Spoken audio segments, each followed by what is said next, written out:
బులెటిన్లో మనం మరో బ్రేకింగ్ న్యూస్ చూస్తున్నాం. బీఆర్ఎస్ హయాంలో జరిగిన స్కాములపై ప్రస్తుతం విచారణ జరుగుతుంది. వాటిలో ముఖ్యంగా గొర్రెల స్కామ్పై ఏసీబీ దూకుడుగా వ్యవహరిస్తోంది. ఈ క్రమంలోనే మాజీ మంత్రి కేటీఆర్ పిఏ తిరుపతి లింక్స్ బయటకు వచ్చాయి. 700 కోట్ల స్కామ్లో తిలాపాపం తలా పిడికడు అన్నట్లుగా ఎక్కడ దొరికితే అక్కడ దోచేశారు.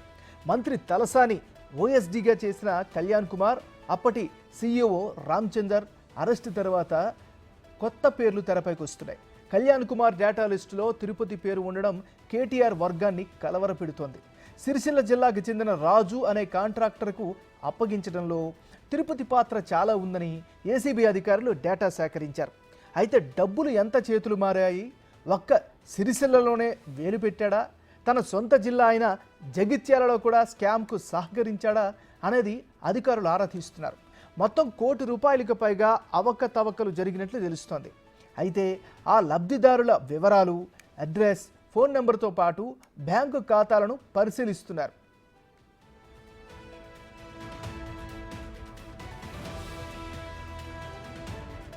మరోవైపు తిరుపతి బాగోతాలన్నీ కేటీఆర్కు తెలిసాయట. ప్రభుత్వంలో ఉన్నప్పుడు తనకు తెలియకుండా ఇంకా ఏం చేశారోనని సైలెంట్గా ఆరా తీస్తున్నట్లు తెలుస్తోంది. గొర్రెల స్కామ్లో డబ్బులు తినడంపై తనకు చెడ్డ పేరు వస్తుందేమోనని ఆందోళన చెందుతున్నారట. గతంలో గ్రూప్ 1 లీకేజీ విషయంలో తిరుపతి తీరుపై అనుమానాలున్నాయి. ఇప్పుడు వాళ్ళ ప్రభుత్వమే ఉండడంతో కప్పిపుచ్చుకున్నారని, ఇప్పుడు ఒక్క కేసులో నిందితుడిగా మారితే తవ్వే కొద్దీ అక్రమాలు, అవినీతి బయటపడే అవకాశాలు ఉన్నాయి అంటున్నారు. అయితే తిరుపతిపై వచ్చిన ఆరోపణలను అప్పట్లో కేటీఆర్ ఖండించారు. ఇప్పుడు గొర్రెల స్కామ్లో అతని పేరు బయటకు రాగా ఏం చేస్తారు అనేది ఆసక్తికరంగా మారింది. కేటీఆర్ పేరు చెబుతూ గతంలో ఓఎస్డీ మహేందర్ రెడ్డి కూడా అధికారులపై పెత్తనం చెలాయించారు. ఇప్పుడు తిరుపతి కూడా స్కామ్లో ఇరుక్కుంటాడని తెలుస్తుండడంతో కేటీఆర్ జాగ్రత్తలు తీసుకునే పనిలో ఉన్నట్లు సమాచారం. బీఆర్ఎస్ హయాంలో జరిగిన స్కామ్లపై ప్రస్తుతం విచారణ జరుగుతుంది. ఇదే అంశానికి సంబంధించి మరింత తాజా సమాచారాన్ని మా రిపోర్టర్ సురేష్ అందిస్తారు. సురేష్, చెప్పండి. ఎంఎన్ఆర్ గొర్రెల స్కామ్ లో ఏసీబీ విచారణ కొనసాగుతుంది. ఇప్పటికే ఏసీబీ అధికారులు పశుసంవర్ధక శాఖకు సంబంధించిన పూర్తి డేటాను, ఎందుకంటే జిల్లాల వారీగా గ్రామ స్థాయిలో పంచిన యూనిట్లకు సంబంధించిన వివరాలతో పాటు బ్యాంక్ అకౌంట్స్, లబ్ధిదారులు ఎంతమందిని ఎంపిక చేశారు, ఎంతమంది ద్వారా వాళ్లకు కట్టే అమౌంట్ సేకరించారు, కాంట్రాక్టర్ల ద్వారా ఎన్ని యూనిట్లు పంపిణీ చేశారనే దానిపైన పూర్తిగా పిన్ టు పిన్ అప్డేట్ కావాలని చెప్పేసి కూడా పశుసంవర్ధక శాఖకి లేఖ రాయడం జరిగింది. దానికి సంబంధించి వివరాలు కూడా ఇప్పటి వరకు ఉన్న వివరాలన్నిటిని కూడా ఏసీబీకి పశుసంవర్ధక శాఖ అందించడం జరిగింది. మరికొన్ని వివరాలను కింది స్థాయిలో తెప్పించే ప్రయత్నం పశుసంవర్ధక శాఖ చేస్తుంది అధికారులు. అయితే ఇప్పుడు ఈ గొర్రెల స్కామ్ కు సంబంధించిన మొత్తం యూనిట్ పంపిణీలో పశుసంవర్ధక శాఖ అధికారులే పూర్తిగా బాధ్యతలు తీసుకొని ఈ యూనిట్ పంపకాలు జరపాలని చెప్పేసి కూడా గత ప్రభుత్వం మార్గదర్శకాలు విడుదల చేయడం జరిగింది. అయితే ఆ మార్గదర్శకాలను పక్కన పెట్టేసి ఇటు ఓఎస్డీ కళ్యాణ్,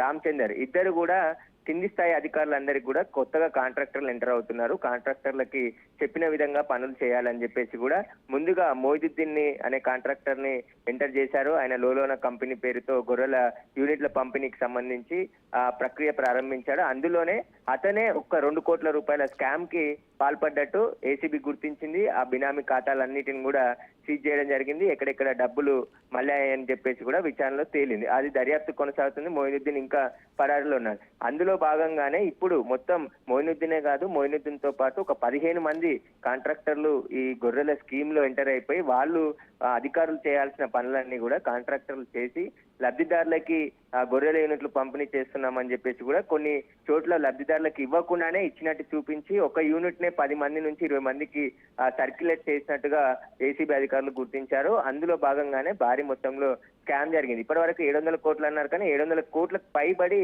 స్కామ్ జరిగి ఉంటుంది. ఎందుకంటే 6,000 కోట్ల రూపాయలు నిధులు విడుదల చేశారు. దీనికి సంబంధించి 4 లక్షల యూనిట్లను పంపిణీ చేశారు. కాబట్టి ఇలా మొత్తం లేని గొర్రెలు ఉన్నట్టుగా చూపించి బిల్లులు, అదే విధంగా ఆటోల్లో తరలించినట్టు కొన్ని బిల్లుల్లో ఆ నెంబర్లు వెరిఫై చేస్తే 2 వీలర్ మీద కూడా 10 యూనిట్లు ఇట్లా తరలించినట్టు అన్ని రికార్డుల ద్వారా ఏసీబీ అధికారులు గుర్తించడం జరిగింది. దీనిపైనే ఇప్పుడు దర్యాప్తు చేసింది. కేటీఆర్ పిఏ కూడా రాజు అనే కాంట్రాక్టర్ ని ఎంటర్ చేసి అతని నుంచి జగిత్యాల, అదేవిధంగా సిరిసిల్ల జిల్లాలో గొర్రెల యూనిట్లని పంపిణీ చేసినట్టు ఏసీబీ అధికారులు గుర్తించారు. ఈ రాజుకు సంబంధించిన పూర్తి వివరాలను కూడా ఏసీబీ అధికారులు సేకరిస్తున్నారు. ఏమన్నారు?